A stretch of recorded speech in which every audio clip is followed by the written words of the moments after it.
à tous, 6e CQFR de la semaine. Shai a trié toutes vos questions, on en a reçu un paquet. On va se faire une longue session. Aujourd'hui, on est à 2. Shai, je te laisse tout de suite la parole.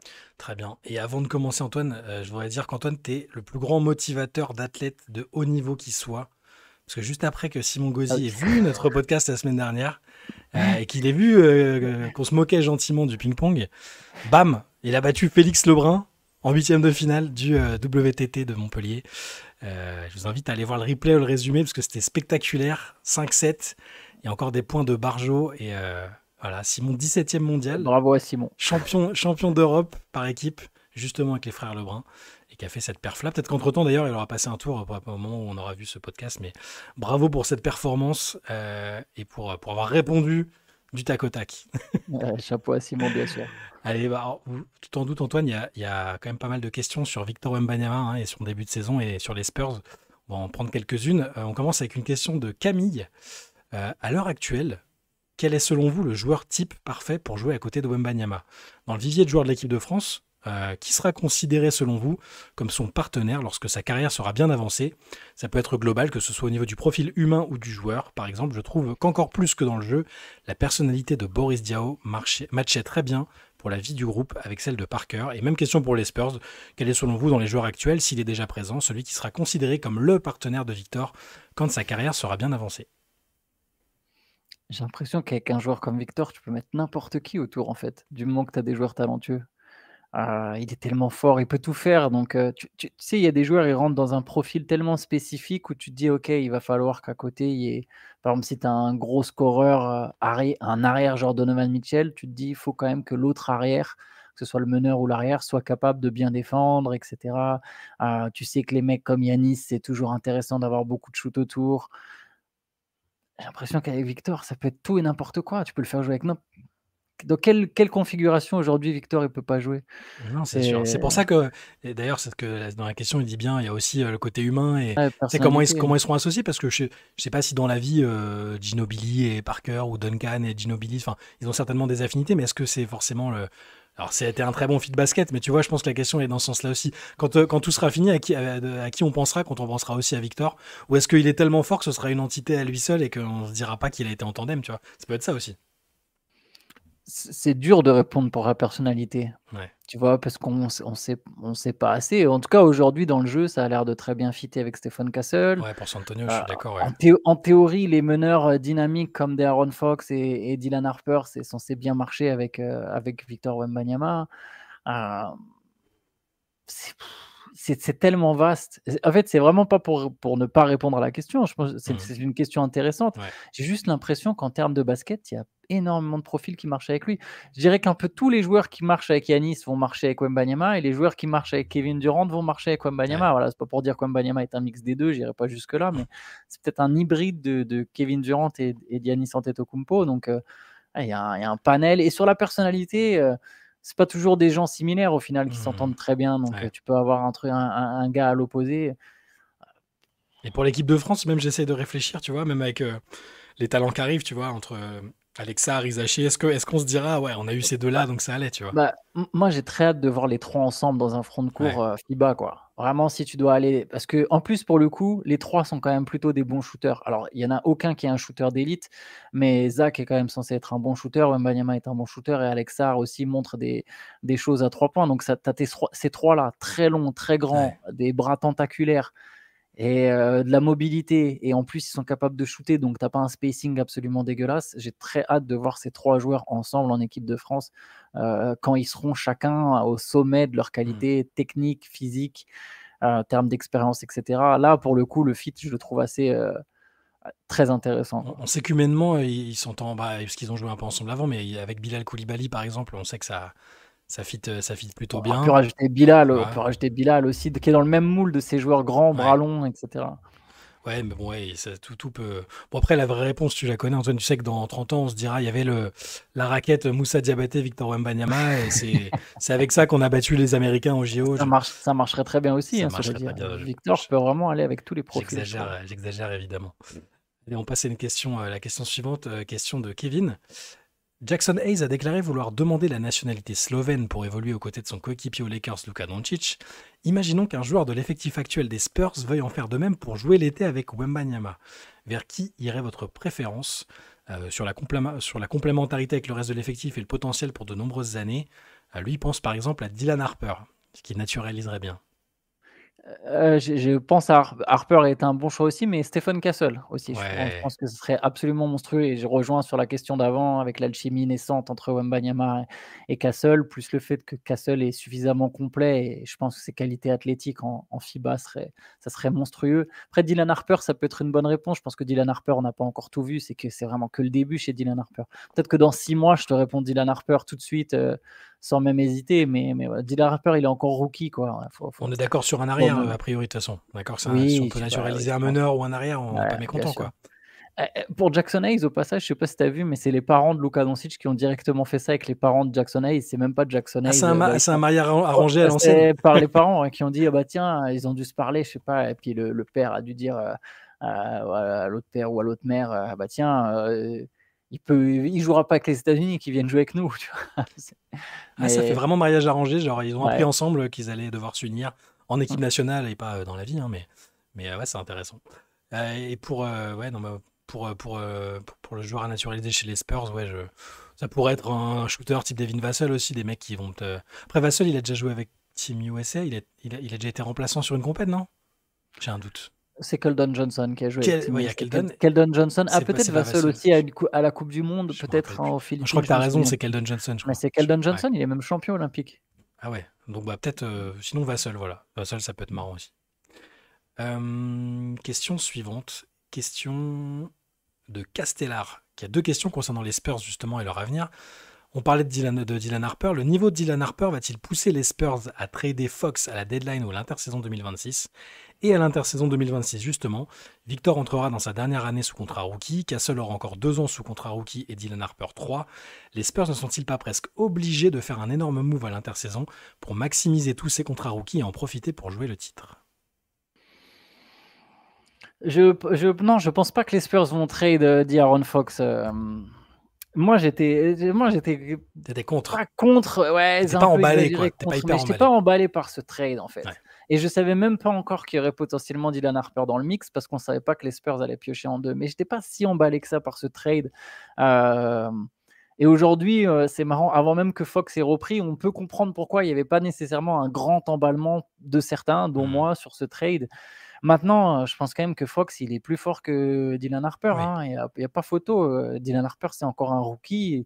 Aujourd'hui, Fox, c'est un all-star, quoi. Ils vont pas avoir besoin de le trade avant la prochaine d'ici l'intersaison. Non, ils vont jouer là, c'est plus que la question va se poser pour Harper et Castle de quelles seront leurs responsabilités au retour de Fox. Qui va le plus en pâtir? Il y en a forcément un des 2 qui va au moins un peu en pâtir ou peut-être que ce sera Vassell. Leurs minutes vont peut-être un petit peu baisser, leurs responsabilités balle en main aussi, mais je pense qu'il y a quand même un monde où chacun peut y trouver quand même encore son compte et Fox va assurer les premières années Wembanyama, et je pense pas que les Spurs auront le besoin absolu de faire un gros move. On verra, on n'y est pas encore en fait. Ça dépend Mmh. comment ça se passe, comment va se développer Harper, comment va se développer Castle, comment va se développer Wembanyama. Il y a pas Ouais. d'urgence pour moi encore et tu vois, c'était exactement le truc de ce trade de Fox et c'est ce qu'on voit. En fait, les Spurs, là, aujourd'hui, on voit qu'ils progressent sans même qu'il y ait eu Fox, tu vois? Sans même Fox présent, juste par, Wembanyama, tout le monde progresse. Donc là, il y a pas d'urgence à tout de suite devoir absolument jouer le titre. Wembanyama, on sait très bien que les mecs, ils quittent pas la franchise après leur contrat rookie. Là, les Spurs, ils ont Wembanyama pour 9 ans minimum. Ouais. Tu vois? Enfin, les 4 premières années de son contrat rookie, plus les 5 ans de son extension. Donc il y a encore du temps pour voir venir. Et au final, si on prend un scénario un peu pessimiste où Fox, ça marche moins bien avec Fox qu'avec les autres, qui a une pression différente parce que c'est un All-Star et qu'il a été recruté, il a été tradé, ils ont quand même mis pas mal d'assets dedans. Finalement, il a un contrat qui est pas impossible à échanger, non? Enfin, si vraiment ça fonctionne pas du tout, ils peuvent Oui. récupérer des choses. Si vraiment Castle, Harper, c'est génial et que Fox, ça prend pas. En Oui, soi, bien sûr, c'est pour ça que j'ai dit sur le en cours de saison, j'y crois pas, je pense pas. Je pense qu'ils non. vont vouloir absolument jouer la saison et Ouais. voir ce que ça donne en play-off parce qu'en plus la saison régulière, c'est même pas un vrai révélateur à la fois de la progression de Castle ou des débuts de Harper et de Mmh. voir comment ça marche avec Fox. Ils ont besoin de faire au moins une, voire 2, voire même 3 campagnes de play-off avec cette équipe avant de se décider. Et tu vois, le Thunder a pas dégagé Giddey dès qu'il y avait, alors c'est pas le même niveau, hein, bien sûr, et puis on n'est pas sur la même chose, mais tu vois, ils ont d'abord attendu de voir, OK, notre limite en playoff, c'est que les équipes défendent pas sur Giddey, on change. Qu'est-ce qu'on trouve? OK, Alex Caruso, ça marche mieux pour nous. Et d'ailleurs, tout le monde est gagnant de ce trade. Chicago se débrouille très bien avec Josh Giddey. Ouais. Tu vois, et je pense que Fox, oui, si vraiment ça marche pas, mais pour moi, ça m'étonnerait même que ce soit cet été, hein. Même si là, ils se plantaient en playoff, ils se diront: «Bon, on est jeunes, on va apprendre». Effectivement, au bout un deuxième échec en playoff, là, il pourrait y avoir un trade et ils trouveront quelque chose. Ils trouveront quelque chose pour Fox et voilà, on verra comment ça se passe. Là, Mais on est sur le référentiel de ce qu'on a vu l'année dernière en plus, qui est très différent. C'est pas exactement la même équipe. Il y a pas les mêmes ouais, ambitions. Donc peut-être que Fox, ça va. On pense rarement aussi à l'autre scénario où ça se passe merveilleusement bien, où les qualités de Fox se marient à merveille avec celles de Wembanyama, et où Castle et Harper sont peut-être un cran en dessous dans la hiérarchie, mais sont quand même très très utilisés. Ça peut très bien se passer aussi, hein. Je dis ça, c'est vrai qu'on envisage souvent ça parce que l'année dernière, le peu de matchs qu'ils ont fait ensemble, là, ça n'a pas été incroyable, mais ça va être une intrigue de comment est-ce qu'il va s'adapter, est-ce qu'ils vont réussir à bien s'adapter. Mais je suis pas plus inquiet que ça, à vrai dire.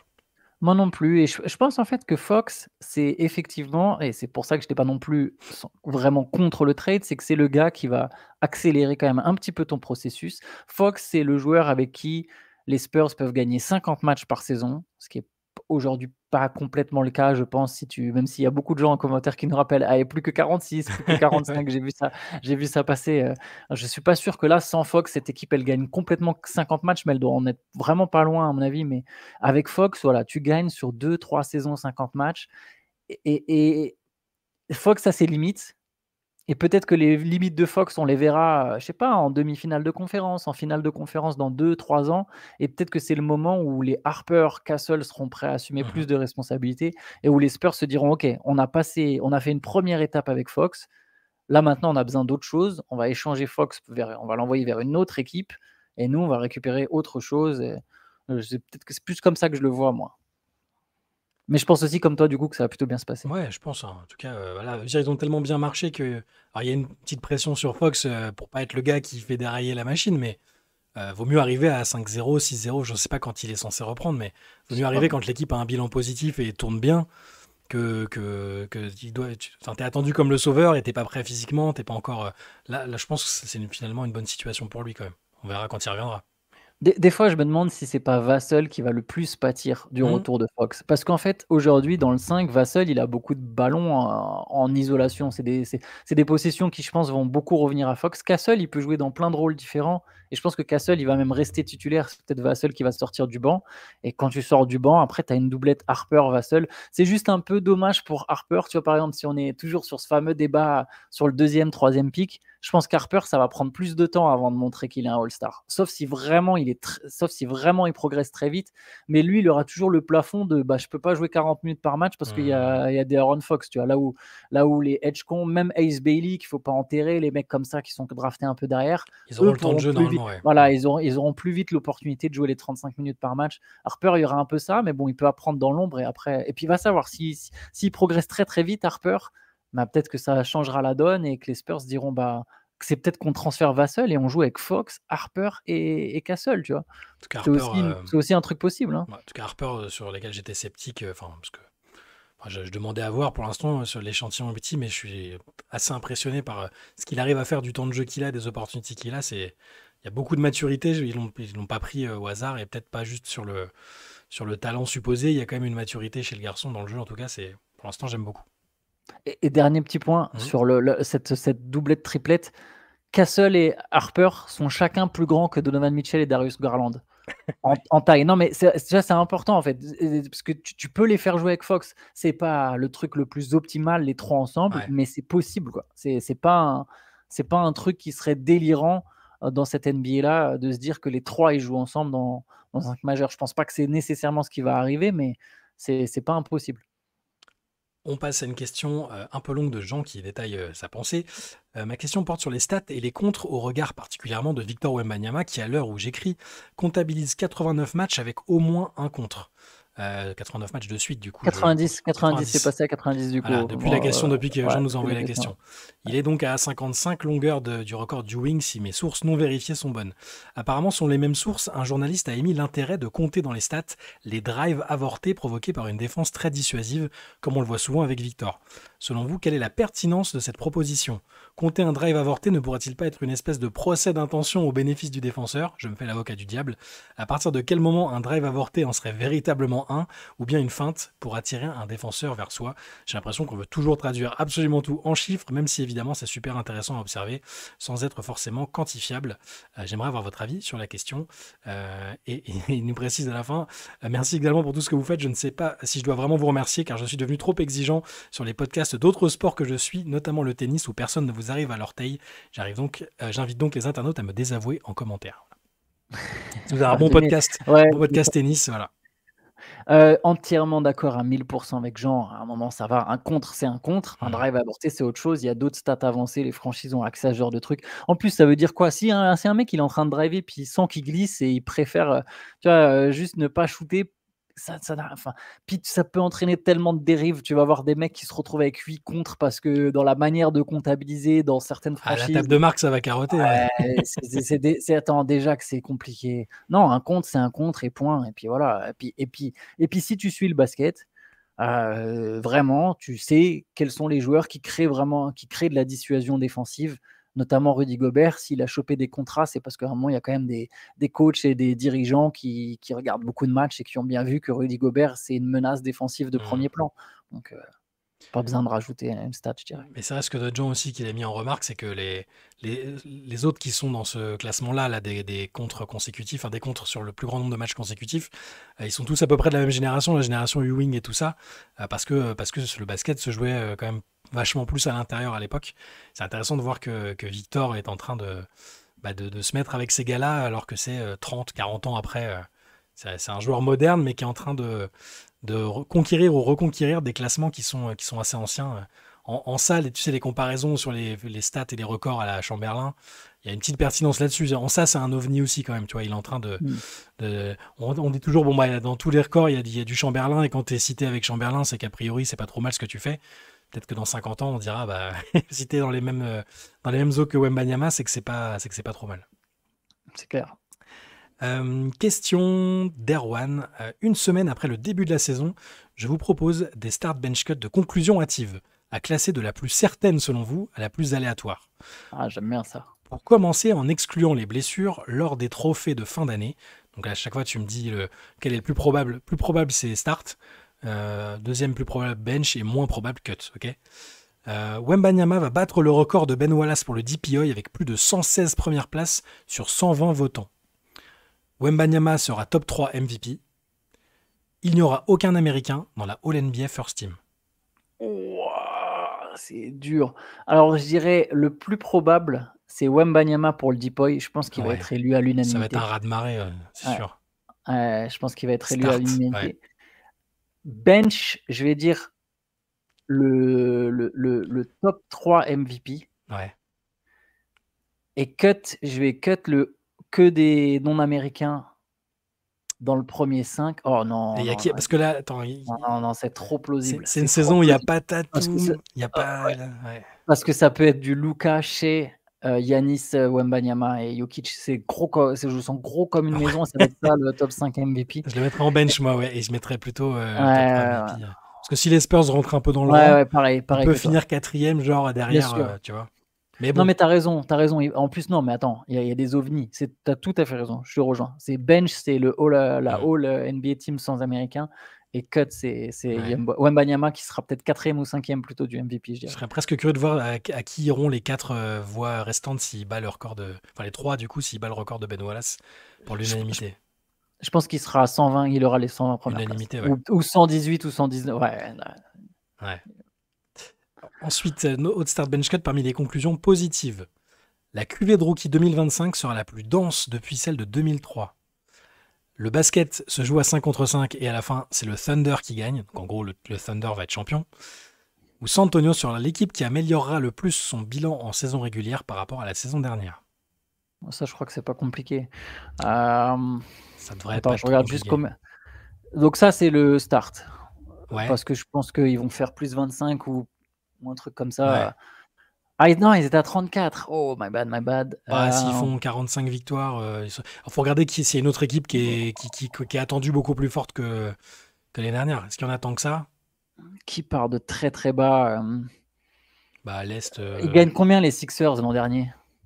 ouais, mais ils vont pas faire un assez gros. Ah, Je sais quoique. pas, les Sixers, ils ont peut-être gagné 44-45 matchs. Ils étaient à moins de 35, c'était à 24.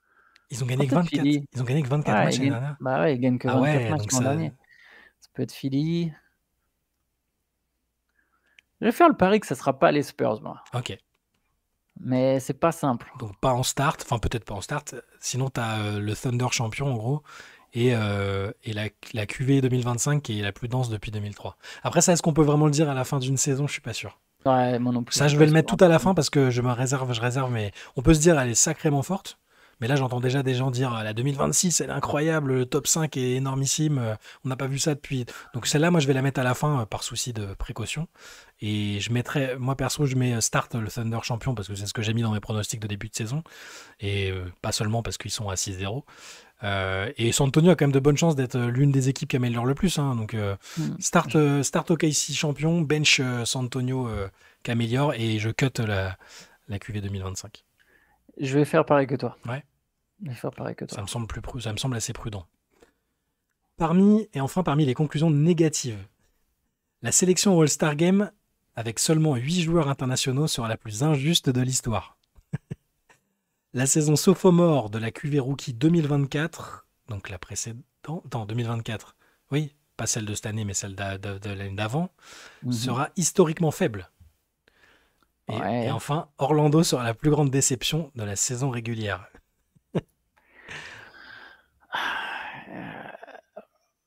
C'est pas simple. Il a trouvé des très bons start bench Donc en gros, coaching. la sélection du All-Star Game, la plus injuste, donc on imagine que ça veut dire qu'il y a des mecs très Pour forts moi, c'est qui vont de être la. cut. Ouais, c'est de la merde ce truc. Pardon, je me permets de le dire comme je le pense en fait. Ouais. Je trouve ça pourri là, l'idée des.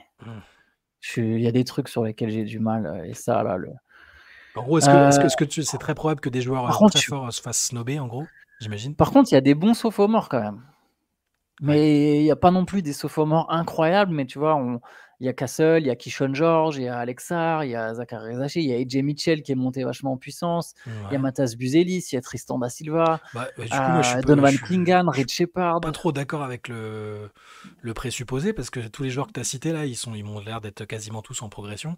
Tu as cité Buzelis qui est très bien, Alexar il est en progression, Keishon George il fait des bonnes choses, donc ce sera pas leur production, leur saison ne sera pas historiquement faible, je crois pas. Ouais, c'est pas une QV forte, ça c'est sûr. C'est une des QV assez faible, mais je pense que ça peut être le genre de QV, je lance ça comme ça, mais genre dans 10 ans, on se dit en fait c'était pas mal, regarde, il y a un tel, ouais, mais sans All-Star. C'est une QV sans All-Star, quoi. Il y aura peut-être des C'est All-Stars. rare. Il y en aura peut-être un ou deux. Superstar, en fait, peut-être, tout simplement. Sans superstar. Je suis pas sûr qu'il y aura vraiment il y aura peut-être des mecs All-Star ponctuels, mais très très ponctuels. Je suis pas sûr qu'il y ait vraiment. Ouais. Tu sais, peut-être Castle une fois All-Star, des trucs comme ça, mais c'est rare les QV sans All-Star. Il y en a peu, hein, donc on est quand même dans du bas, tu vois. Ouais. Ça dépend ce qu'il appelait faible. Et c'est quoi, faut du plus crédible Alors, au du moins plus crédible au moins crédible. crédible, tu as la sélection qui va être injuste, et du coup, il y a plein de mecs qui vont être écartés, donc j'imagine des Américains. La saison est historiquement faible pour les sophomores, et Orlando, plus grosse déception de la saison régulière.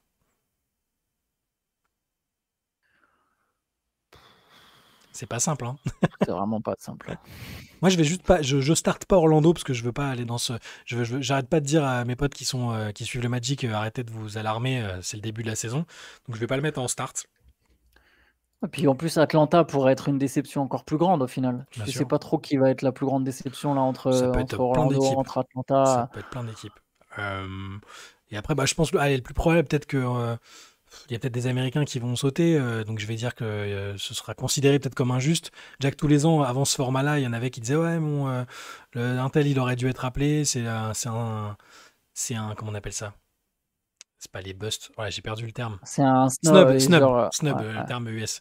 Il y a des snubs de All-Star Game tous les ans, alors là peut-être qu'il y en aura encore plus. Ça va être insupportable. Après, ça veut pas dire que les mecs qui vont être appelés chez les internationaux, c'est des nanars non plus, hein. Mais peut-être que ça, donc je dirais ça, peut-être que les gens trouveront que c'est globalement injuste.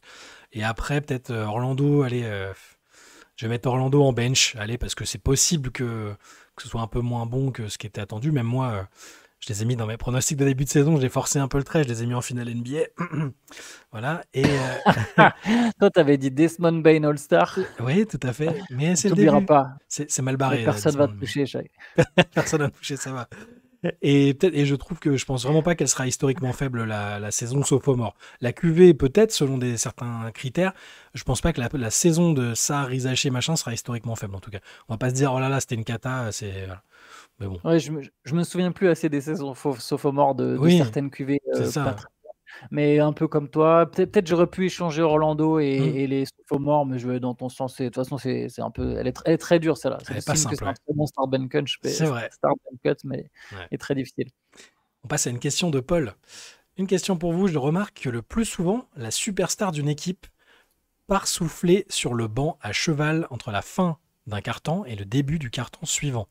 Y a-t-il une raison particulière à ça? Est-ce qu'il est prouvé que c'est la meilleure façon d'économiser son énergie plutôt que de s'accorder plus de plages de repos mais plus courtes en milieu de carton? C'est une très bonne question. Il Je me suis faudrait qu'on ait souvent... Théo en tant que coach. Ouais. Vas-y, Il y a un conseille de truc de dire quelque chose. non parce qu'il y a un truc de continuité qui fait que Oui. ça, par exemple avec Jokic et tout ça, je sais qu'ils avaient évoqué cette question-là, mais est-ce que c'est prouvé que ça c'est meilleur pour le repos? J'avoue que je suis pas certain. En fait, comme une partie le font, tu peux te dire que c'est un temps faible et du coup, tu veux reposer ta star dans un temps faible. Tu vois, il y a déjà eu beaucoup d'intensité, il y a eu des premières minutes, il y a des remplaçants qui rentrent, là, le niveau de jeu baisse, donc tu te dis: «OK, c'est le moment parfait pour économiser ma star». Après, c'est pas toutes les stars, hein, il y a des équipes qui sortent leur star au bout de 4-5 minutes, Mmh. plutôt 5 minutes, pour la refaire rentrer ensuite, pour justement avoir leur star en tant que patron du deuxième 5. C'est Fred aurait peut-être un avis là-dessus. Ouais. J'avoue que moi, Mais il y a aussi que du coup, vu que si t'es à cheval entre deux cartons, tu profites de la petite pause. exactement, Je pense ouais. qu'il y a ça aussi bêtement, hein, j'y avais pas pensé, mais je pense qu'il y a aussi ça, tu t'accordes plus de repos sans amputer le temps de jeu effectif. En fait, ça me semble instinctivement logique, mais je saurais Mm. pas dire si c'est logique parce que je trouve ça vraiment logique ou si c'est parce que j'ai été habitué à voir ça. Ouais. Et après, Mais c'est ça pas dépend toutes des les stars, joueurs. tu as raison. Ça dépend des joueurs. Je prends encore un exemple. Je sais, j'ai l'impression que je le fais à chaque fois d'extrapoler avec le foot. Là, sur le foot à 5, où donc forcément, il y a que 5 joueurs sur le terrain, mais il y a des remplaçants en dehors. Je sais que dans l'équipe, il y en a qui préfèrent enchaîner, faire je sais pas 10-15 minutes de suite, Mmh. sortir à cheval sur la mi-temps, redémarrer sur le banc et repartir après.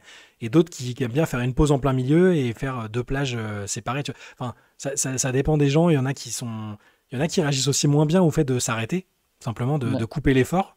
Et d'autres qui ont peut-être besoin de donner 200% pendant 5 minutes et après de pouvoir souffler. Donc je pense vraiment que ça c'est dépend vrai. des gens et il y a peut-être après un modèle. T'as raison, il faudrait qu'on le demande à Fred, on lui soufflera l'idée, peut-être qu'il y répondra dans le prochain podcast du jeu, un mercredi, tous les 15 jours, on vous le rappelle, sur la chaîne Reverse Basket Session.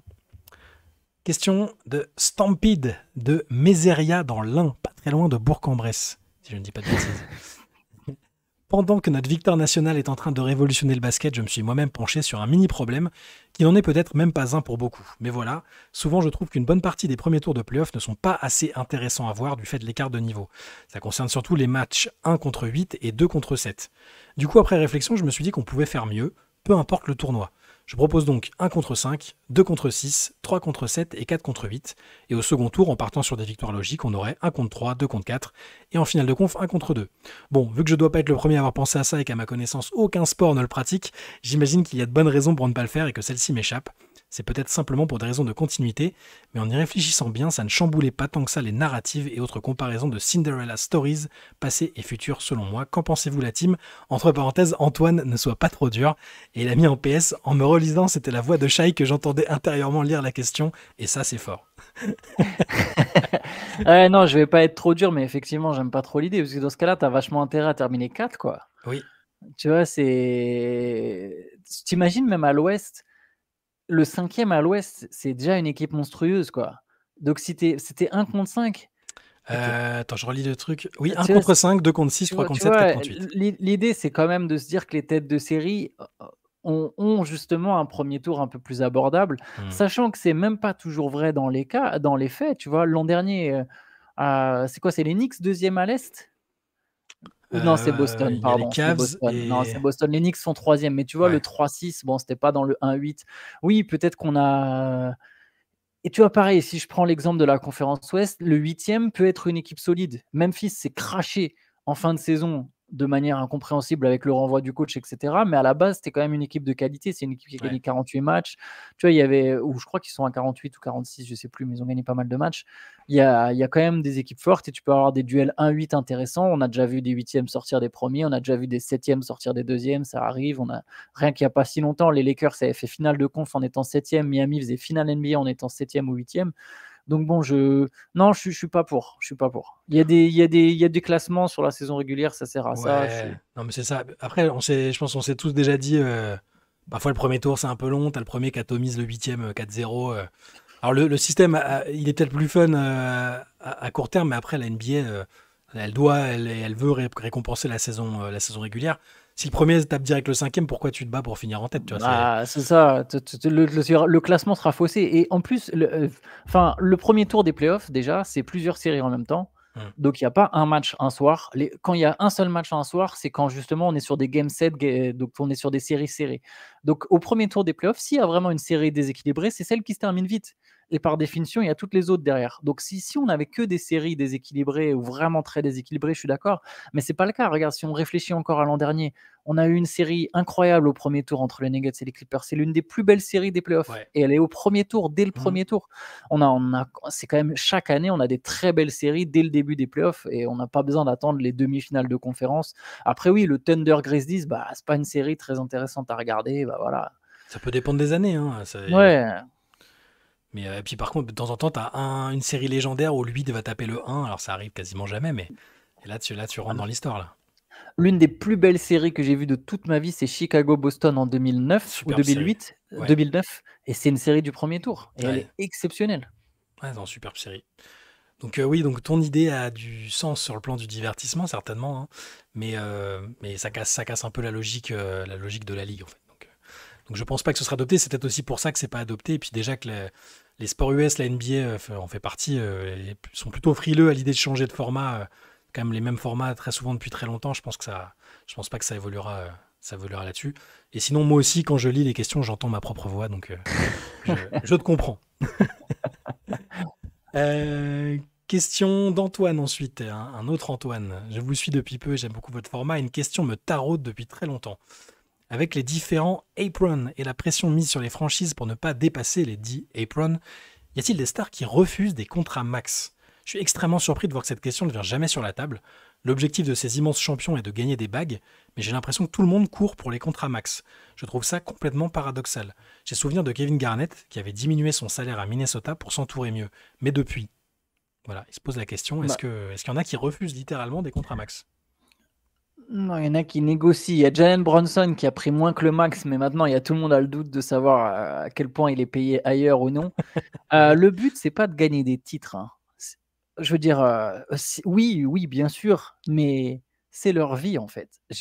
Vraiment, ramenons de l'humain. Ces gars-là, c'est leur carrière. hmm. Moi, mon but aujourd'hui, c'est pas que Basket Session fasse les meilleurs chiffres possibles. C'est mon but, mais c'est Quoi? pas mon but C'est numéro un. scandaleux, Mon Antoine. but, c'est d'abord de vivre, en fait, de vivre, d'avoir un salaire, de mener une vie décente. Je pense que, je sais pas, dans votre entreprise, quelqu'un qui travaille, allez, je sais pas, je prendrai L'Oréal, son but, c'est pas de vendre le plus de trucs, c'est de faire sa vie, tu vois. Et ces gars-là, là, c'est leur vie, en fait. C'est leur vie. Donc, bien sûr, ils prennent un contrat max. C'est leur vie, c'est celle de leur descendance, de leurs arrière-petits-enfants. Pourquoi refuser un contrat max? Les franchises, ils transfèrent des mecs du jour au lendemain. Tu as une blessure, tu as un truc, tu peux disparaître. Tu peux Hmm. disparaître de cette ligue. Tu peux être une légende, un futur Hall of Famer, du jour au lendemain, tu peux disparaître de cette ligue. Donc, non, tu prends le max. Pourquoi ne pas prendre le max? Tu as mérité le max. Tu sais quoi? Honnêtement, ces gars-là, les Curry, les LeBron, tout ça, ils font rapporter plus d'argent à leur franchise que ce qu'ils en touchent. Genre LeBron, par rapport à son impact sur la ville de Mhm. Cleveland ou des Cavaliers, il était sous-payé en fait. Stephen Curry, il est sous-payé par rapport aux Warriors, malgré tous les dizaines, centaines de millions de leur contrat. Donc non, prends le max, bien sûr. Non, mais La moi, franchise, à la franchise de faire les bons choix pour t'entourer. On a bien vu, il y a il y a, ça. il y a 99% des champions de cette histoire, ils gagnent avec des contrats max dans leur effectif. Donc c'est possible de gagner même en ayant Bien un sûr. contrat max. Mais en fait, c'est-à-dire que moi, je comprends. C'est-à-dire que l'explication, elle est très simple. C'est pour tout ce Bien que tu as sûr. dit. C'est pour exactement tout ce que tu as dit. Et il n'y a pas de mystère sur bon, comment ça se fait qu'ils prennent pas de contrat max. C'est pour qu'ils prennent les contrats max. C'est pour ça. C'est pour tout ce que tu as évoqué. Après, c'est vrai que dans un idéal un peu chevaleresque, tu pourrais te dire, en connaissant la manière dont fonctionne le système, est-ce que ça leur ferait si mal que ça pour des mecs qui gagnent en plus? Vraiment, là, je prends le parti du mec extérieur, donc Mm. c'est bon. Je parle pas de mon argent, peut-être que je réfléchirais différemment. Mais ce qu'ils disent avec ce qui est imposé aux franchises en termes de manœuvre, de salary cap et de machin, est-ce que si je fais une ristourne de 5 à 10 millions, qui sont pour moi la monnaie du pain en gros, et que je vais regagner sur d'autres accords, alors, et là je parle d'accords licites, je parle pas Ouais. d'emploi fictif à la Kawhi, ils vont les rattraper ailleurs, tu vois. Donc c'est juste que je pense que les gens qui se posent la question, comme c'est le cas là avec Antoine, c'est qu'ils se disent, bah attends, c'est abusé, ils gagnent tellement. C'est des sommes que nous, on n'envisage même pas. Enfin, si tu veux, c'est même pas, c'est des trucs, c'est générationnel comme fortune. Donc on se dit, eh, s'ils faisaient la ristourne, peut-être que tu pourrais prendre un autre joueur. Mais bon, Faut toujours qu'on se pose la question en essayant de l'adapter à nos vies. hmm. Est-ce que tu serais capable de prendre 400 € moins là, chacun d'entre nous, toi et moi, Shai, on prend 400 € de moins sur nos salaires et nous, on Hmm. sait ce que ça représente là quand je te parle, Ouais. pour embaucher quelqu'un d'autre pour avoir pour être un meilleur média. Tu dirais Ah, oui? non, mais je Et comprends, Guillaume, il te mais propose, tu dis oui? non, Bah oui, mais et non, parce que bien sûr que tu dis non. c'est 400 d'un OK, montant qui ne sera pas divulgué ici, oui, mais bien sûr, non, mais tu OK, vois, oui, j'ai pris une somme qui représente pas tout à fait par en rapport, fait, on c'est parle de vrai, sommes tellement, on J'aurais parle dû de dire sommes 200 €. tellement folles. Oui, mais à leur échelle, en fait, bien sûr, je comprends tout à fait ce que voulait dire Antoine et je comprends exactement ce que tu as dit. Bien sûr, je comprends le principe. Mais déjà, ça te garantit même pas de gagner un Bien titre. sûr. Non, mais c'est clair. Ça te garantit pas. Il y a un champion, il y a énormément de talent. Et combien de joueurs dans cette ligue ont la certitude que leur franchise leur sera fidèle, quoi qu'il arrive? Il y en a C'est un peut-être autre 4 ou aspect. Ah 5. ouais, c'est un Il autre y en a aspect, ça. peut-être 4 ou 5. Et même, ils sont Ça pas veut sûrs. dire, Moi, j'aurais mis Luca dans ouais, ces gens-là. Donc, très tu vois. bon exemple. Tu vois, c'est Mm. fou en fait. Donc tu peux pas, tu vois, même Yanis qui est censé faire partie de cette liste, peut-être qu'à un moment il sera tradé et j'imagine que s'il demande son trade, les Bucks le donneront, ses destinations préférentielles, mais c'est pas dit qu'il arrive exactement Mm. là où il veuille, tu vois? Ouais. Donc il y a tellement peu de joueurs qui seraient vraiment concernés par ce: «Ah OK, là pour gagner, je vais prendre un salaire, je vais prendre le risque de prendre 5, bien sûr que 5 millions sur des contrats de 300 millions, c'est bon, sachant qu'il y a les Mais taxes, tout ça, ouais. hein, ils touchent pas 300 En millions non fonction plus, tu des vois? états dans lesquels ils se trouvent, c'est un Mais peu oui, différent. Mais sinon, il y avait, oui, Dirk Nowitzki, a fait des petites, ce qu'on appelle des ristournes. ouais, ça arrive Mais de temps en temps. c'est-à-dire que je comprends. Évidemment, si on a un idéal ouais, où on se dit que c'est tellement d'argent qu'ils pourraient, mais, mais en même temps, je suis d'accord, c'est pas forcément à eux de s'adapter de faire ce job-là. Donc, en tout cas, pour l'explication, c'est pas un mystère que des mecs ne refusent les contrats max, enfin, et fassent des sacrifices. L'autre choix est parfaitement logique. C'est tout ce que tu as expliqué, Antoine. Souvent juste sur les ceux qui ont pris des ristournes, Tim Duncan, LeBron James, tout c'est souvent des équipes, alors LeBron James, c'était pour jouer avec Dwayne Wade et Mhm. Chris Bosh, mais souvent c'est des équipes qui sont déjà en place, où c'est déjà construit et pour garder l'équipe, tu Ouais. fais un petit geste où tu prends 3 millions de moins, tu vois? Des trucs comme ça. Ils sont juste en dessous du max, quoi, mais ils sont pas non plus 10 millions en dessous. Il y a Jalen Brunson, il y a des questions qui se posent et bon, il fait pas non plus partie de la catégorie des 5 dont je parlais. Mais je sais plus quel athlète avait expliqué ça. Je sais plus si c'est un basketteur, ça me revient pas. Mais sur le côté, ouais, les riches, les athlètes super riches, ils font pas de ristourne alors qu'ils gagnent tant, des millions, des milliards. Et il expliquait, il dit, je comprends, mais en fait, quand tu es riche et que tu développes de la richesse sur des années, après, tu as des habitudes de vie et des investissements qui sont Bah, ceux de ouais. personnes riches.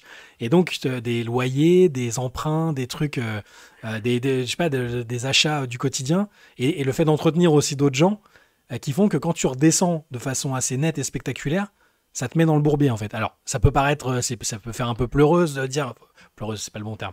Ça Non, mais peut, tu vois ce que je tout veux à dire? fait ce que tu veux dire. Mais en C'est même comme temps, ça qu'il justifiait. on peut comprendre aussi ce qu'il veut Ouais. dire, lui, le gars qui a dit ça, tu Ils vois. vont te dire, j'ai 15 de personnes à entretenir, ma mère, mes cousins, Ouais. les enfants de mes machins.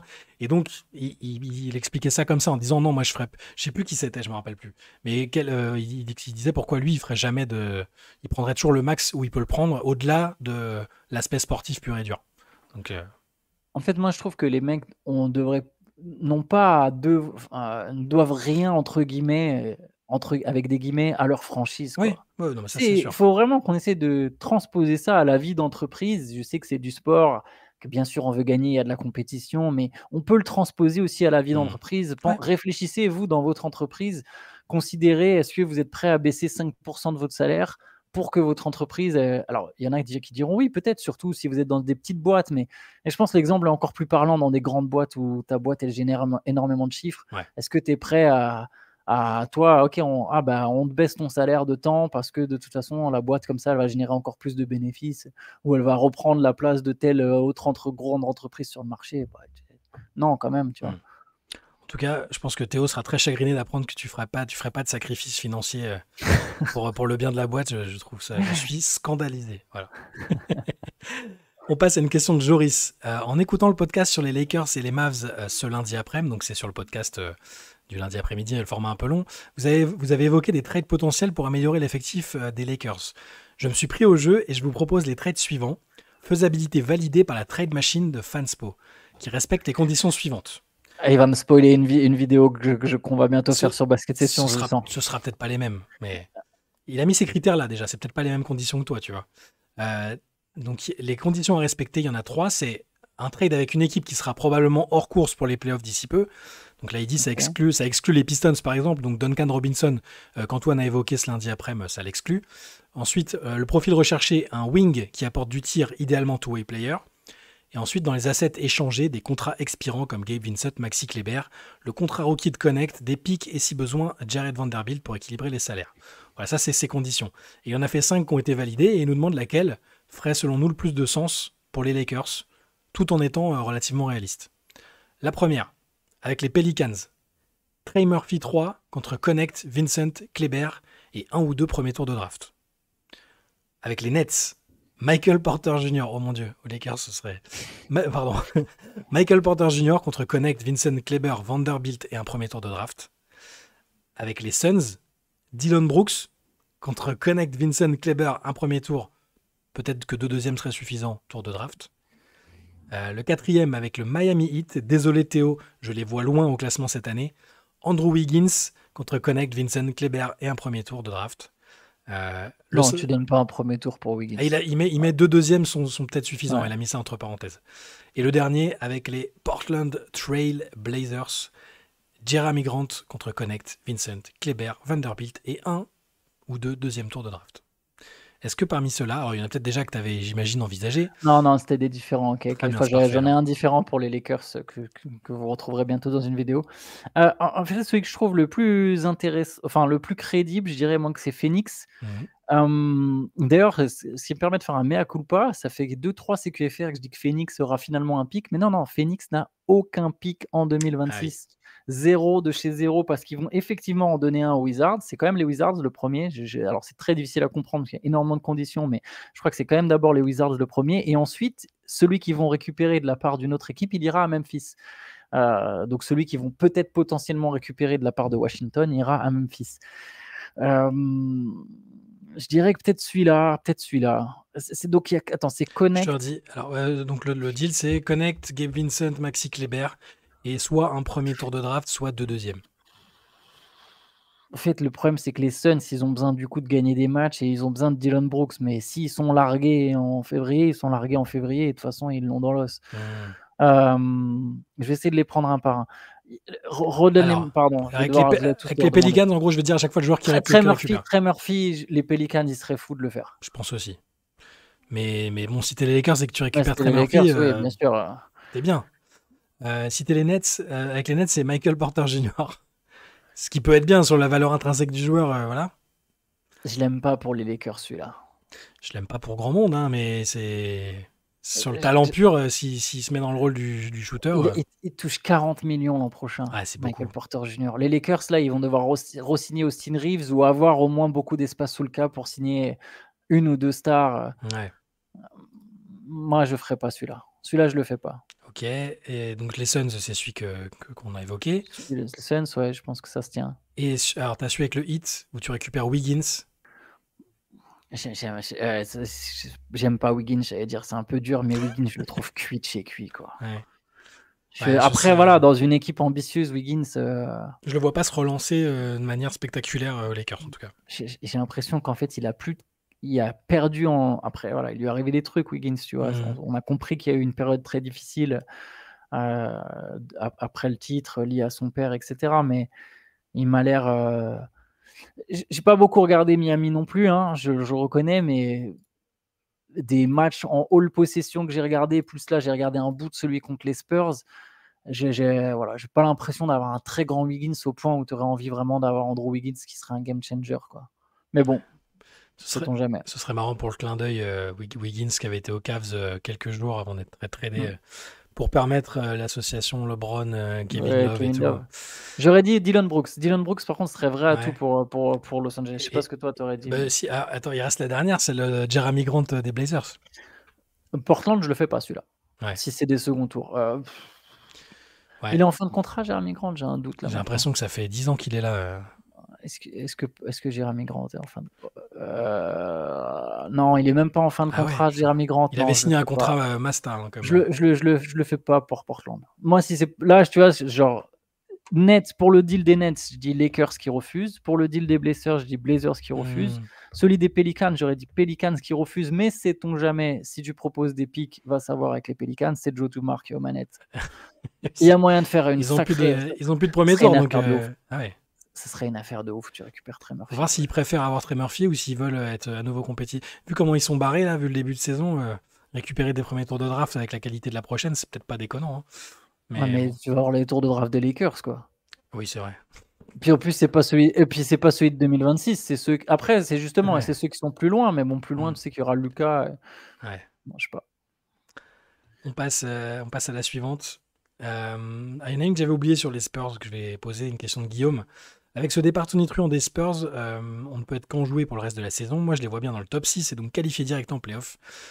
Mis à part les Nuggets, le Thunder et les Rockets, je ne sais pas quelle autre équipe est au-dessus. Bien sûr, les effectifs vont être ajustés, mais j'ai l'impression qu'ils ont franchi un gros cap. Dans le cas où vous seriez d'accord avec le fait qu'ils ont franchi ce gros cap, ce qui m'étonnerait concernant Antoine, alors je ne sais pas pourquoi tu passerais pour un... Si, ils ont passé un cap, bien sûr. Et vu que les Mavs auront sûrement plus de mal cette saison, tu vas voir la question venir, ça parle de Cooper Flag indirectement, pensez-vous que Dylan Harper et l'ami Derek Harper, c'est pas le même, c'est le papa. C'est son fils. C'est le papa de Derek, Derek Harper et le papa. Est-ce que vous pensez qu'il pourrait être le rookie de l'année? Je trouve qu'il montre plein de belles choses et qu'il assume d'être un très haut choix de draft. Déjà, je n'apprécie pas, mais c'est sans doute de ma faute. Alors, je commence ma phrase par jeu assez précise. C'est très ironique vu ce que je vais dire ensuite, que l'on me catalogue comme négatif à chaque fois, parce que c'est pas vrai. Les Spurs, au contraire, j'ai souvent annoncé qu'il y aurait quand même un passage de cap, que c'était l'année où ça irait en playoff. J'ai juste dit, peut-être pas 50 victoires à l'Ouest, et encore, ils sont partis pour me faire mentir. Il y a quand même un calendrier un peu simple à l'heure où on parle, quoi. C'est pas, faut gagner les matchs, mais c'est pas non plus les équipes. Ils ont joué aucune équipe qui est la première équipe qu'ils ont battue qui avait fait les playoffs, c'est Miami.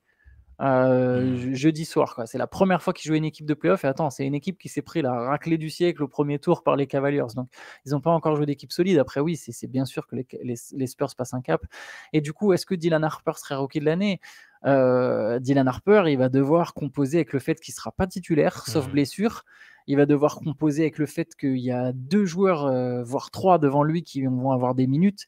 Donc, je ne pense pas que Dylan Harper sera titulaire. Est-ce que Dylan Harper sera le joueur le plus talentueux de sa promotion un jour? Peut-être.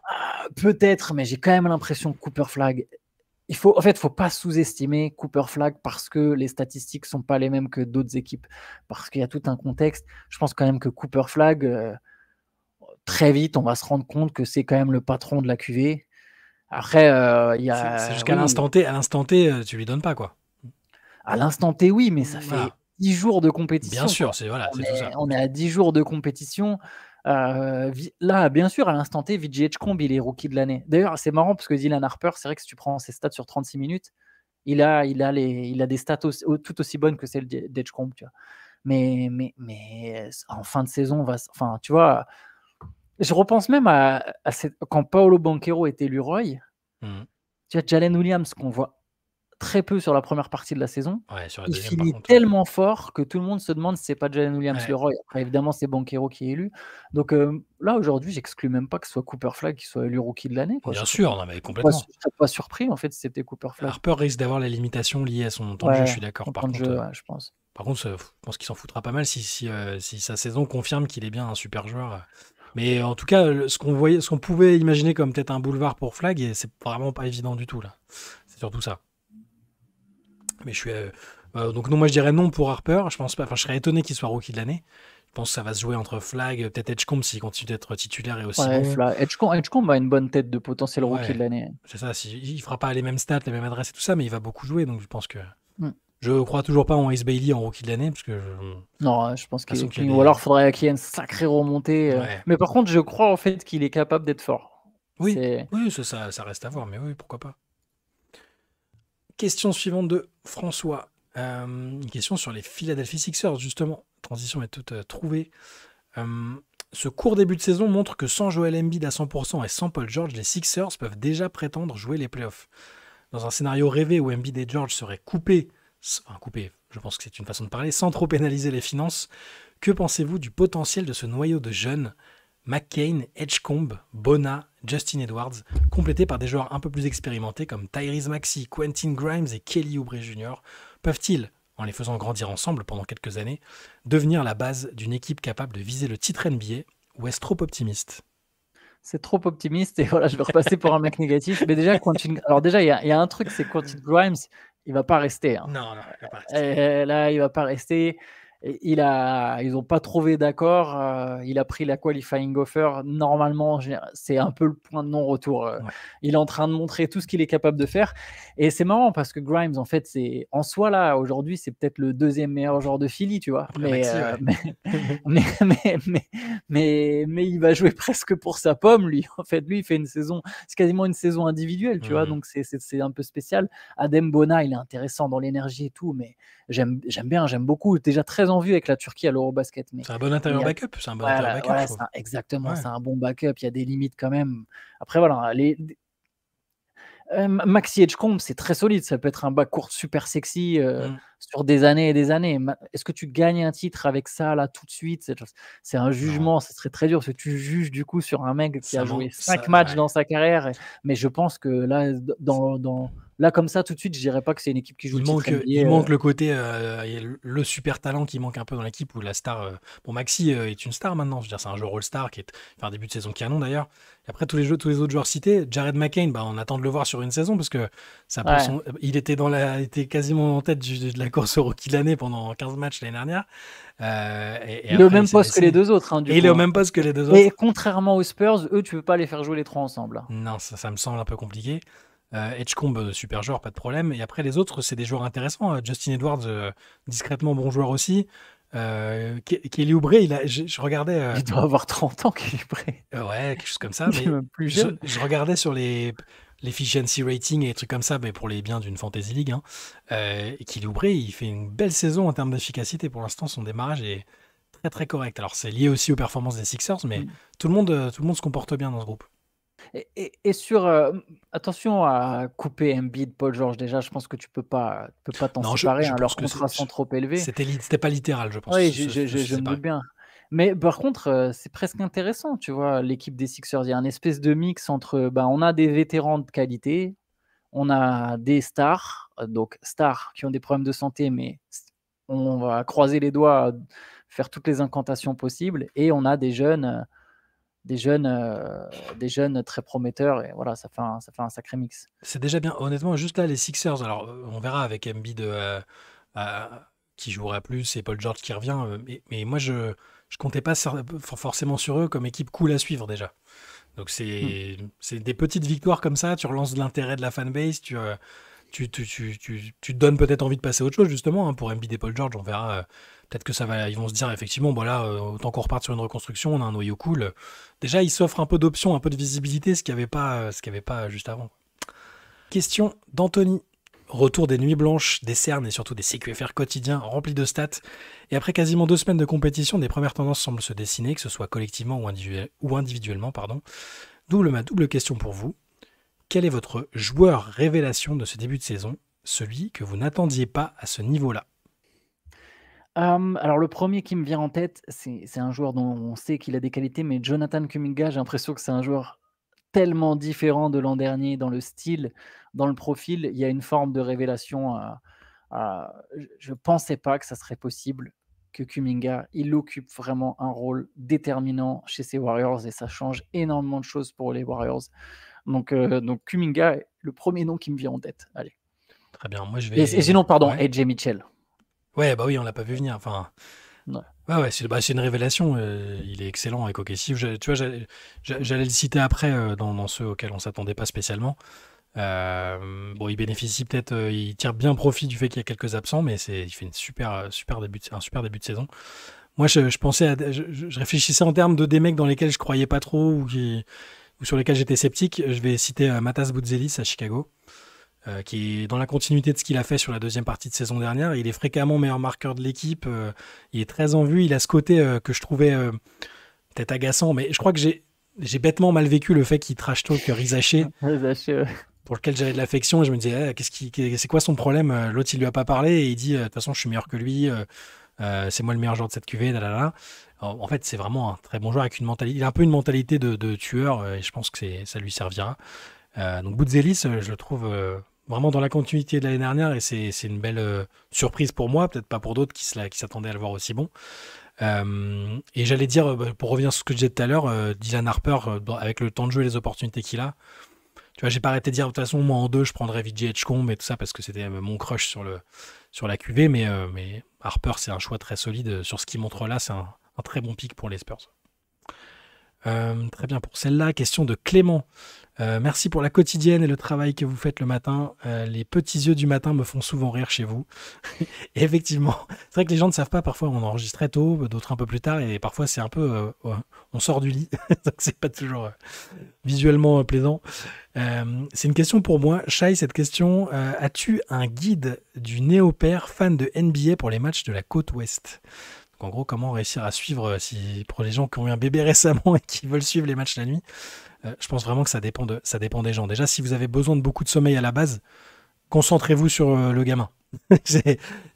Concentrez-vous sur le bébé et vous regarderez les matchs en replay. C'est la chance qu'on a aujourd'hui, c'est que tu peux regarder les matchs si vous avez le League Pass ou Bein ou Amazon ou autre, c'est que les matchs sont revisionnables le lendemain, pendant la pause du midi, pendant plus tard dans la journée, en accéléré en plus sans les pauses. Donc c'est pas très grave de pas regarder tous les matchs en direct. Après, moi je trouve que les matchs qui commencent à 4 heures, écoute, c'est pas mal. Si tu lui donnes le biberon, tu peux en même temps tu regardes le match, t'as pas à bosser dessus.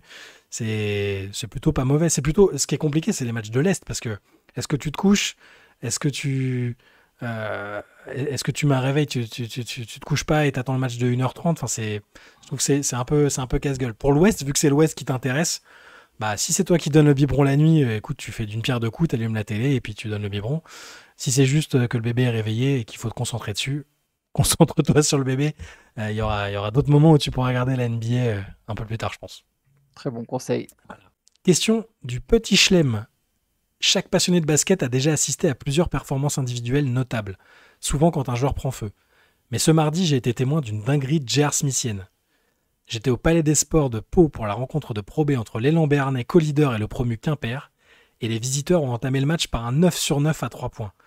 À la pause, ils étaient à 75% au shoot, dont un 11 sur 13 derrière l'arc au bout de 15 minutes. C'est bien simple, seul leur poste 4-5 stretch avait manqué la cible de loin. Pau, qui avait la meilleure défense du championnat, a encaissé 66 points en une mi-temps, dont 39 dans le seul premier quart-temps. Ce qui est particulièrement remarquable, c'est que ce coup de chaud exceptionnel a duré 15 bonnes minutes. Ma question est la suivante. Avez-vous déjà assisté devant la télé ou dans une salle à un match durant lequel une équipe entière a atteint un tel niveau de pyromanie? Alors à ce niveau-là, C'est beaucoup quand même, c'est violent. Hein. ce niveau-là, je me souviens plus, mais en NBA, des fois, on voit des trucs comme ça quand même. Tu as des Ouais. 9 sur 9 à 3 points pour commencer. J'en on est déjà vu, je me souviens plus trop. Je parlais plutôt de ce que j'aurais vu dans une salle, tu vois?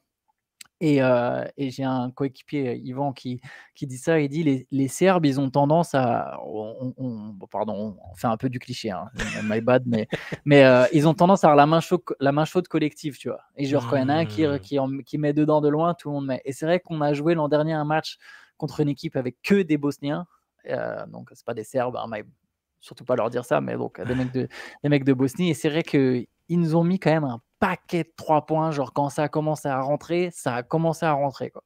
On a vraiment pris plein la tête, donc ça, mais bon, c'est pas dans une échelle de 9 sur 9, de Ouais. 13 sur 15, hein. C'était pas non plus à ce niveau-là.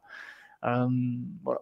Moi, j'essaie de me souvenir. C'est marrant, c'est plus les perfs individuels qui reviennent, où tu vois des mecs prendre Ouais, des coups de chaud. Moi, j'ai vu un Lillard contre les Nets, genre en 2014, que le mec qui ratait rien. Pareil, Curry contre les Knicks, je parle des matchs dans la salle, hein, où qui ratait rien. Bizarrement, celui dont je me souviens le plus, il faudrait que je regarde le box score pour voir si mon souvenir est pas un peu fantasmé. Mais tu sais, le fameux jour où Melo il met 60 et quelques points là, avec les Knicks. que du jump shot, que Alors, du jump non, shot. mais ce qui est drôle, c'est que moi, j'étais pas à ce match-là. J'avais choisi avec beaucoup de pertinence d'aller au match des Nets ce jour-là, parce que je pouvais aller aux deux. Et par contre, ce soir-là, il y a Teletovic. Tu te rappelles Mirza Teletovic? Et Bien je sûr, sais on a pas. un Bosnien pour le coup. Bah, tu vois, j'ai même pas pensé, mais euh, il m'avait choqué. En fait, je sais plus combien de paniers de suite il met, mais j'en suis ressorti avec une impression de mec qui a la flamme au-dessus de la tête et qui rate rien, tu vois. Alors, il avait dû mettre une trentaine de points, on n'était pas sur les 60 points de Mélo. Je crois que j'avais écrit un article à l'époque, oui, j'ai choisi de rater les 60 points de Carmelo Anthony. Alors, je m'étais tapé 35 purges à domicile au moins des Knicks cette année-là. Mais ouais, j'avais ce souvenir-là de Teletovic, et après en équipe, non, en équipe, ça m'a pas marqué. Ça m'a pas marqué. Mais individuellement, il y en a pas mal. En tout cas, là, ouais, là, faudrait que j'aille regarder, mais sur ce match de. D'ailleurs, on dit encore Pro B, on dit plus Elite 2 ou un truc comme ça, je sais plus. Oh, tu me demandes à moi, je dis Non, mais Pro B, hein. Mais oui, c'est je ça, c'est lançais ça Elite comme 2. ça. Non, mais c'est aussi, en plus, pour le coup, j'ai la réponse, c'est Elite 2. Comme on dit plus LFB chez les filles, c'est la Wonder League, la boulangère. Magnifique. On passe à une autre question. Question de Tanguy. Pourquoi empêcher un mec de marquer vaut moins, aux yeux des gens, que de marquer un panier? Pourtant, le résultat est le même. -2 ou +2, c'est les maths, c'est la science, c'est comme ça, je n'ai rien à voir là-dedans. D'après ce postulat, pourquoi alors donner aux défenseurs moins de crédit qu'aux attaquants au basket? Certes, le marketing, on préfère le dunk à un contre, même si c'est aussi beau. Dans une discussion MVP, pourquoi ne pas mettre sur un pied d'égalité les capacités offensives et défensives? Alors Tanguy est fâché, je pense que le prisme par lequel on regarde le basket soit très tourné vers l'attaque et ne mette pas... pourquoi le meilleur défenseur de la ligue pourrait pas être le MVP en fait? Je pense que c'est un peu l'idée. Je vais citer Kevin Durant, mais d'abord, je vais dire, si tu défends très très bien et que tu es extrêmement nul en attaque, le match peut se terminer à 0-0. T'as pas gagné. Ouais. Tu vois ce que je veux dire? T'as Mm. pas gagné le match. Bon, évidemment, un match de basket terminera jamais à 0-0, mais vous avez capté l'idée. Je vais citer Kevin Durant. Kevin Durant, c'est intéressant, c'est dans Starting Five, je crois. Ça vient aussi d'Yvan, au passage, c'est lui qui m'a rapporté cet extrait, mais il explique, je vais faire du grosso modo, hein, du gros verbatim, mais que pour défendre, ça nécessite pas de talent. C'est un peu, bien sûr, on force le trait, mais tu peux, en tout cas, en faisant juste des efforts, être un défenseur correct, on va dire. C'est pas tout à fait vrai, c'est pas aussi simple que ça. Il y a une histoire de compréhension du jeu, il y a évidemment des qualités athlétiques, il y a aussi des skills en défense, mais tu peux, juste avec l'effort, faire une partie du job. L'attaque, pour marquer des paniers, faut quand même du talent, en fait. Alors évidemment, il y a des paniers plus simples que d'autres et si tu fais des efforts de couper et cetera, mais il faut qu'il y ait un mec qui ait du talent, qui te fasse la bonne passe et je pense quand même que mettre des paniers, c'est l'essence de ce sport. Ça veut pas dire que tu gagnes en attaque. On a bien vu, tu gagnes aussi avec la défense. Tu gagnes en fait de tous les secteurs du jeu. Tu peux pas être juste une bonne attaque ou juste une bonne défense, ça marche pas. Les stats aussi te le prouvent qu'il y a pas tu gagnes, tu es pas champion en Mm. ayant une défense, toute pourrie.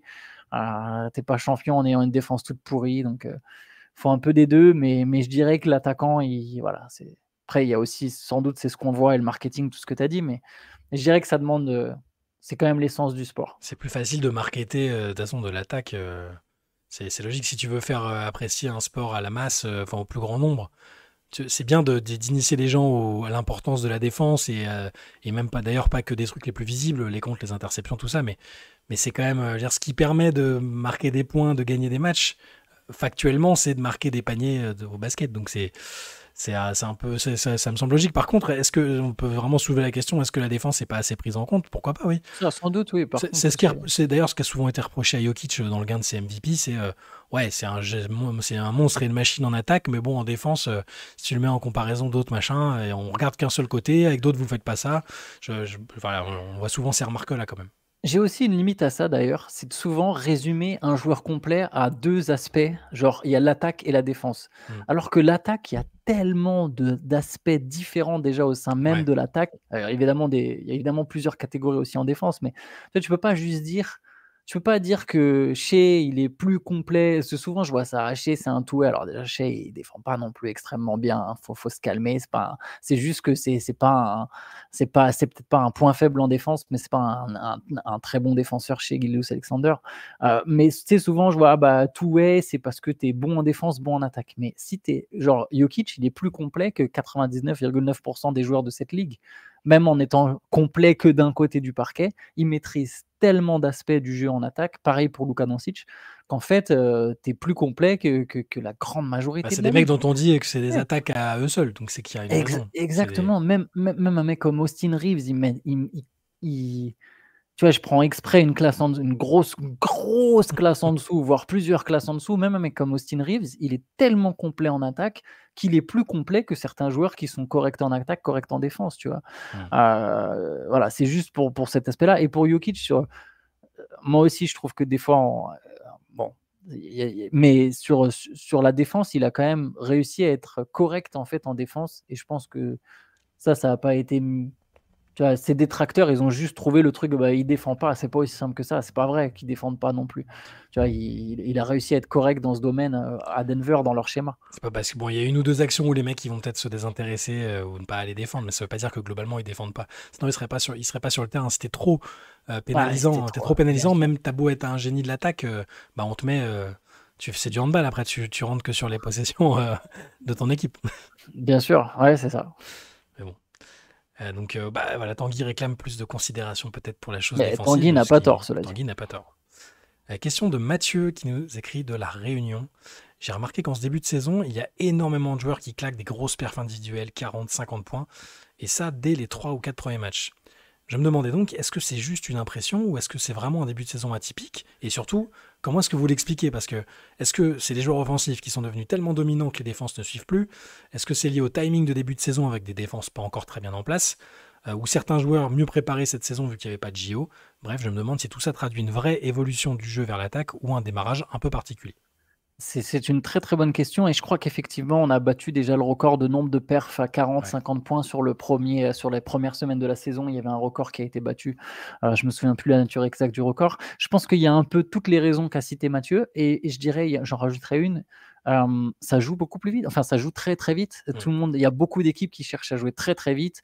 Ce qu'expliquait très, très bien Fred dans un des épisodes Ouais. du jeu, le fait que les équipes voient le spacing maintenant sur tout terrain et pas que sur une moitié de terrain et que du coup, tu cherches à constamment à attaquer face à des défenses moins en place. Et je pense aussi effectivement le talent individuel de certains, enfin, c'est immense. Les mecs, ils sont juste trop forts. Je pense Ouais. qu'on est dans une NBA où les mecs sont juste trop forts. En tout cas, sur le shot making, C'est de les la joueurs, folie. c'est-à-dire que les joueurs qui seraient des joueurs qui sont considérés comme des joueurs lambda aujourd'hui, ils ont tous, donc sans être des joueurs très complets, hein, attention, c'est-à-dire que ça ne veut pas dire que c'est des bons passeurs, des bons défenseurs, machin, mais par contre, juste sur le shot making, le fait de mettre des paniers, euh, là, le nom des mecs qui vont mettre des matchs à 40 points, peut-être à 50, on n'est pas prêt, tu vois. Il y a une anomalie de temps en temps par décennie où Ouais. un Terence Ross qui mettait 40-50 points, ça allait choquer, Tony Dell qui et tout. Là, il y a plein de mecs qui vont marquer 40 ou 50 points, je pense, hein.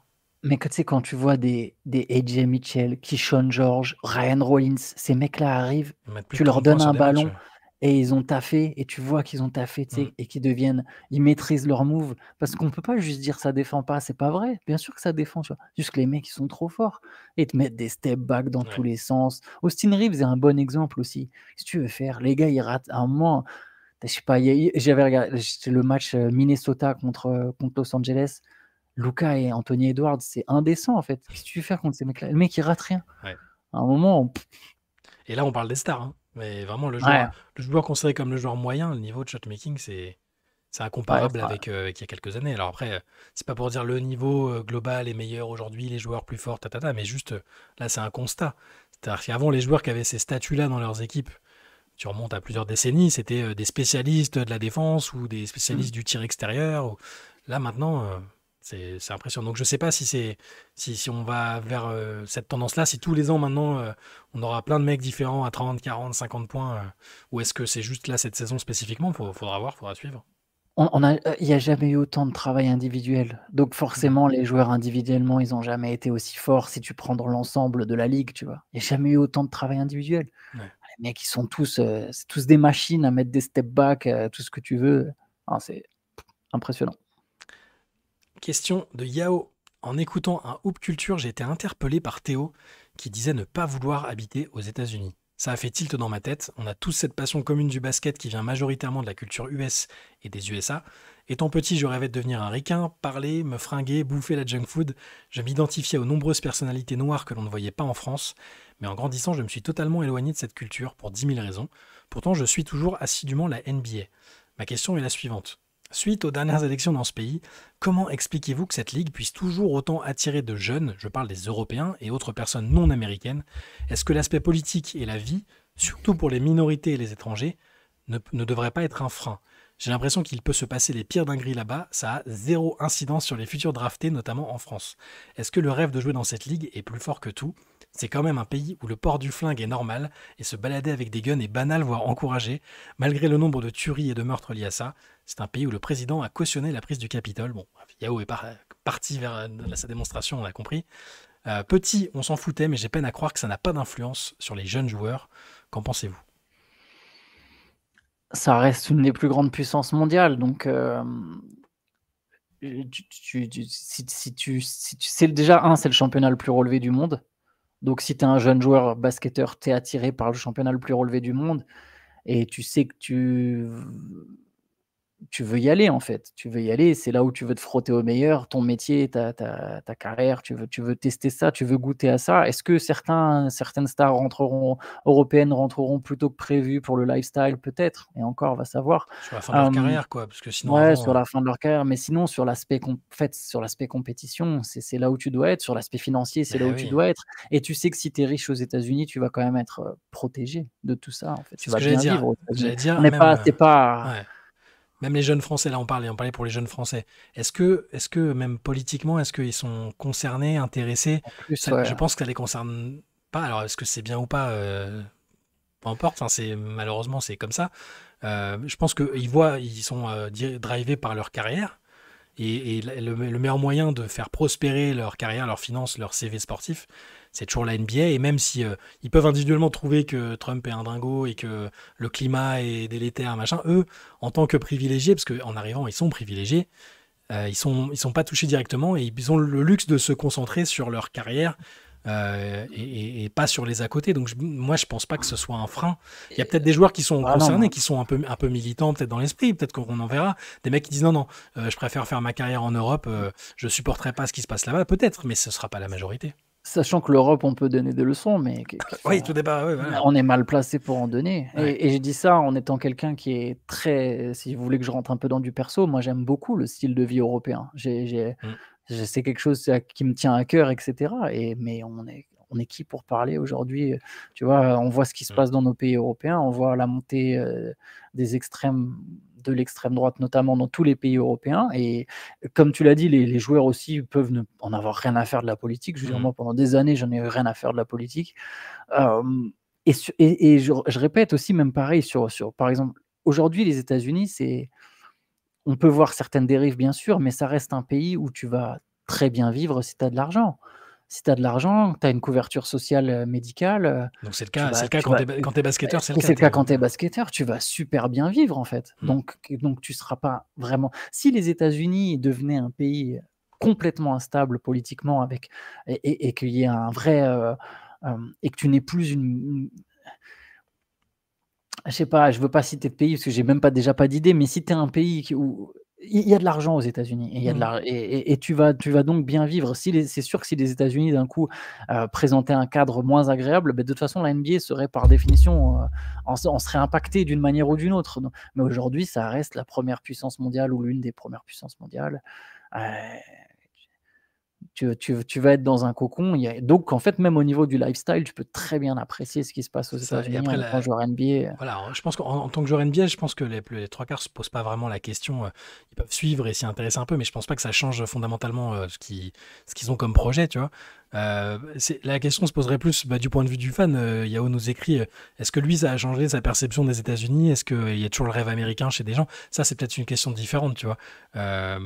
Moi, si tu veux, alors pour passer du temps là-bas, habiter 1 an là-bas et tout, hem comment dire? Moi aussi, je suis outré par des trucs et je suis déçu de certaines choses, mais en fait, déjà à l'époque, il y a 10 ans, il y avait des problèmes et il fallait soit les accepter, soit bah, c'est que t'as pas envie de vivre là-bas. Et tu peux aimer des choses et en détester d'autres. Et aujourd'hui, je me verrais pas vivre aux États-Unis, par exemple, mais pas que parce que je suis pas fan du locataire de la Maison Blanche, tu veux. C'est juste Mmh. en termes de finances, de style de vie et tout, c'est Ouais, extrêmement compliqué dans la plupart des endroits, tu vois. Et tu parlais de la couverture sociale, tu parlais de toutes ces choses-là. Si t'es français, européen, ça fait un choc. Donc, je pense que tu peux continuer d'avoir une sorte de rêve américain, même s'il est plus si réaliste que ça, et en même temps être conscient de ce qui se passe là-bas. En tout cas, ça ne touche pas, je pense, directement les sportifs. Enfin, sinon, ils iraient pas. Là, moi, j'ai pas d'exemple de basketteur qui dit non, non, moi, je vais rester en Europe pour des raisons politiques. Ça, enfin, j'ai pas vu encore. Ouais, je pense pas que et puis tu sais, si on reste sur les convictions politiques, heu, encore une fois, les joueurs, ils peuvent avoir les convictions politiques qu'ils Hmm. veulent. Déjà, ils peuvent n'en avoir rien à faire et c'est tout à fait leur droit. Ils peuvent adhérer à ce Et qui ils se passe peuvent aussi, soit dit en exactement, c'est ce passant. que J'ai j'allais dit dire ça, parce mais qu'on fait toujours on nous reproche des fois d'être woke ouais. et je vais aller dans le sens pour une fois de ceux qui nous reprochent d'être woke, soi-disant, ce mot qui veut rien dire. Après tout, tu vois, je veux dire, on peut penser ce qu'on veut sur Donald Trump. Je pense que tout le monde a bien compris ce qu'on en pensait, mais la vérité, c'est qu'il y a des joueurs NBA qui partagent les idées de Trump et même des Mhm. joueurs issus des minorités et c'est leur droit, en fait. Bien sûr. Alors, on peut en penser ce qu'on veut, mais il y a plusieurs joueurs qui ont déjà montré, manifesté d'une manière ou d'une autre. Je peux même en citer quelques-uns, Mitchell Robinson, Kyle Kuzma, et cetera, qui ont montré une adhésion et là où c'était nettement moins bien vu à une époque, juste carrément d'être républicain, de voter républicain en Ouais. NBA qui était considéré comme une ligue ultra-démocrate. On voit bien que les lignes, elles ont changé, heu et c'est comme ça et puis tu vois, c'est leur droit. Mhm. Ça, je veux dire, il y a pas de tu pas moins bien qu'un autre sous prétexte que bon, après, ça dépend où jusqu'où vont tes idées, Bah, mais si Kyle Kuzma, il est ouais, moins bien ouais, qu'un autre. ouais, non, mais ça dépend jusqu'où vont Ah, les je idées. suis Non, méchant. j'essaie de faire le mec un peu neutre parce que c'est Non, mais vrai, oui. je veux dire, à un moment, on peut avoir des convictions politiques, mais la 1re des convictions politiques, c'est aussi d'accepter celles des autres dans la limite justement dans la mesure où celles des autres Mhm. acceptent aussi certaines choses. Voilà, je vais rentrer Ouais. ça devient trop compliqué là ce que je dis, mais je me comprends et c'est l'essentiel. Je me comprends. Je me suis compris. Ça me rappelle un sketch. Je me comprends. Il y a une dernière question. Évidemment, je l'ai fait glisser. Question de Bastien. Je vous écoute depuis maintenant fort longtemps. J'ai commencé à un moment où le mot drive m'évoquait un moyen d'aller récupérer de la nourriture rapidement ou un jumper, une Citroën très pratique pour les déménagements. Je me suis fait une culture basket grâce à vous et à First Team à travers vos podcasts et vos MOOC. Et le nouveau podcast Le Jeu est le bienvenu pour parfaire ma culture tactique. Ma question concerne Luka Doncic et loin de moi l'idée de défendre Nico Harrison, mais Doncic a commencé le basket de très haut niveau à 15 ans, quand les stars NBA jouaient au lycée ou chez les espoirs. Son corps, qui arrive en NBA, a donc déjà, à 18 ans, plus de souffrance que n'importe quel autre jeune de son âge. Est-ce que vous pensez que le corps de Doncic n'a pas un kilométrage supérieur à celui d'un joueur de 26 et bientôt 27 ans? C'est effectivement une très bonne question. C'est une question qui mérite d'être posée. Hem,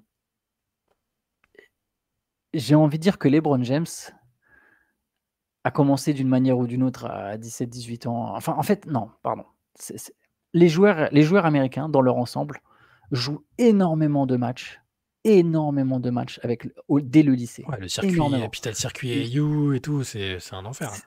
C'est pas l'intensité du basket pro, je suis d'accord, mais eux aussi ont énormément de kilomètres au compteur, si on parle Mmh. juste de matchs Mmh. et de minutes et de déplacements. Après oui, c'est sûr, ils jouent pas contre des adultes, à ce moment-là, ils jouent encore au lycée. LeBron James, c'est arrivé très tôt, 41 ans, alors c'est une exception, c'est un, je vais absolument pas dire que Luka Doncic a l'hygiène de vie de LeBron James, bien sûr que non. C'est pour ça que je trouve que la question de Bastien est intéressante et il a sans doute raison. Oui, sans doute que le nombre de kilomètres au compteur est un peu différent, mais si on revient sur Nico Harrison, je sais que c'est pas tout à fait sa question, mais dans ce cas-là, tu prends pas Anthony Davis en échange. Il a des kilomètres au compteur aussi et Heu, quelques passages au garage le aussi, exactement. Si vraiment tout reposait là-dessus, si tout reposait sur je pense que le corps de Luka Doncic va craquer, ce trade, tu le fais pas contre Anthony Davis. Tu attends et tu le fais à un autre moment Mmh. et tu le fais contre quelqu'un d'autre, tu tentes autre chose, mais tu le fais pas contre Anthony Davis. Mais cela dit, ça ne change pas la question, elle est intéressante, à savoir est-ce que Luka Doncic, a plus de kilomètres au compteur? Ben, on verra. Il y a aussi des meilleurs, un accès à la science plus grand, des meilleures façons de prendre soin de son corps, beaucoup plus de connaissances. Donc c'est pas dit que enfin les joueurs peuvent tenir aussi plus longtemps, donc à voir. C'est pas Ouais. garan ça veut pas dire pour moi, ça veut pas dire automatiquement que Luka Doncic dans 5 ans il est cuit. Moi je Non, pense bien pas. sûr. Je pense que jusqu'à 35 ans, minimum, on va se coltiner du Luka Doncic, Et c qui met la misère, donc il y a encore au moins 8 ans devant nous, avant que Luka Doncic, décline réellement, et quoi. ça peut aussi là être l'intérêt d'arriver dans une forme physique, là, la nouvelle forme qu'il a affichée, même s'il a peut-être repris un peu, mais bon, ça c'est vrai qu'il faut qu'on arrête un peu d'analyser le moindre gramme pris ou l'aspect physique. Il y a des mystères qu'on n'a pas. En tout cas, il a bossé pour justement être plus durable. Je pense qu'il va se faire un challenge de prouver qu'il est durable et que la supposée hygiène de vie que Nico Harrison n'aimait pas, ou alimentaire en tout cas, que Nico Harrison n'aimait pas, va pas être un frein pour la suite de sa carrière. Parce que si on se la pose pour Luka Doncic, il faudra qu'on se la pose alors aussi pour Victor Wembanyama. Si vraiment on part du principe du kilomètre, alors Ouais, il a oui, il jouait commencé pas non tôt. plus autant en Euroleague, c'est pas non il a pas joué autant que Luka, Non. qui était très vite, très, très sur le devant de la scène, mais Victor, il jouait aussi, adolescent, il était aussi déjà avec les pros, donc Puis certains te diront que Luka trouvait le moyen de s'économiser d'un côté du terrain pour garder un peu de fraîcheur. Voilà, sans doute. c'est tout pour cette semaine, Antoine. Merci pour vos nombreuses questions. On n'a pas pu tout poser encore, mais on les garde de côté. Insister, ça finira par venir, vous inquiétez pas. Ouais, c'était une grosse session, ça fait plaisir. N'oubliez pas le MOOC disponible sur le shop justement de Basket Session. La fin des préventes, c'est ce week-end, donc si vous voulez avoir les frais de port offerts, c'est jusqu'à ce week-end. Et puis voilà, vous l'avez entendu tous les jours, je vous le répète encore une fois, on se retrouve nous de toute façon lundi pour un nouveau CQFR. Ciao, ciao. Yes, bon week-end. Ciao.